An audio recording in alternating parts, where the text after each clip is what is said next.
เป็นไดลูกบรรยากาศบ้านเฮา กะมื้อนี้บรรยากาศดีนะทุกคนแบบครึ้มฟ้าครึ้มฝนมึงดูแบบบ่แดดบ่ร้อนนะแต่มันเป็นอ้าวๆเมื่อวานนี้น่ะแดดมาใหม่ๆน่ะแดดมื้อนี้บรรยากาศดีแฮง เสียงเปลี่ยนได้อลูก เสียงจุดเปลี่ยน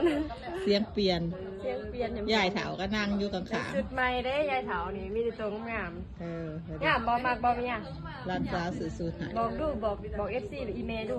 มักอยู่ มักอยู่สบายดีเด้ สบายดีเอฟซีอันนี้คือยายเถาสบายดีเอฟซีวัดสุขุสุคนเด้ออันนี้จะเป็นบ้าน อันนี้จะเป็นสวนหลังบ้านบรรยากาศอยู่บ้าน อันนี้ก็คืออยู่แข้งสวรรค์เขตเด้อทุกคนเด้อนี่บรรยากาศสวนหลังบ้านก็สิประมาณนี้แหละพี่น้องธรรมศาสตร์บ้านคอยก็จะติดริมทุ่งนาเด้อทุกคนเด้อติดริมทุ่งนานี่อันนี้ก็จะเป็นบ้านของยายสายเด้อทุกคนแต่ก็ส้มๆแน่น้อยหนึ่งเนาะเพราะว่าบ่มีคนอยู่คนบ่ได้อยู่หลายปีแล้วพี่น้องปีละเทื่อมาเทื่อหนึ่งเนาะอันนี้ก็จะเป็นพี่สาวข่อย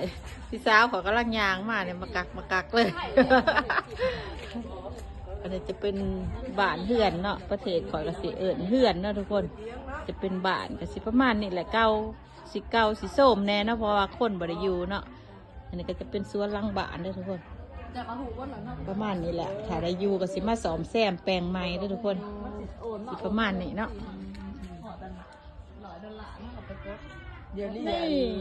นี่นั่งเล่นพี่น้องเย็นๆบรรยากาศซิ่ว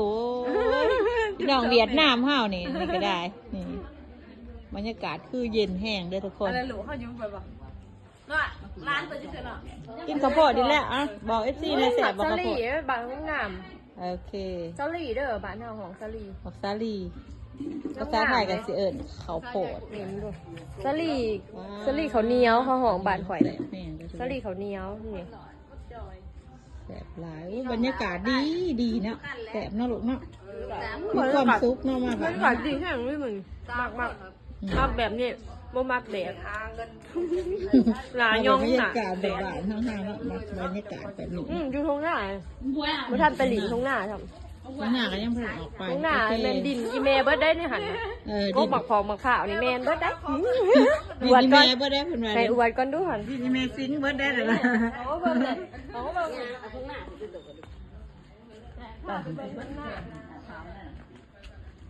นี่พี่น้องบรรยากาศทงหน้าเนาะโอ้ยพ้นสิตกอะไรเด้อมันเนี่ยบรรยากาศครึมๆมันเนี่ย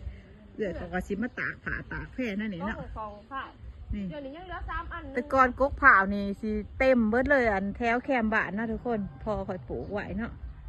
ตอนนี้ก็เพราะว่ามันมีบ้านหลายบอนเนี่ยต้นผ่าวพูนดินขอยจนซุดหดต้นผ่าวมันได้ทุกคนอันนี้จะเป็นแคมบ้านเด่นหน้าแคมบ้านพี่เนาะนี่ผุดแต่ชุด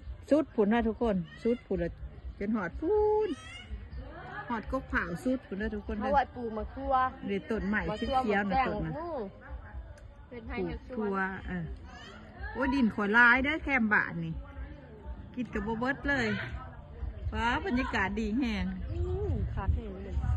แนมกับไปโอ้ยบรรยากาศนะอันนี้จะเป็นสวนลังบาทมีแต่ต้นม่วงเลยกัน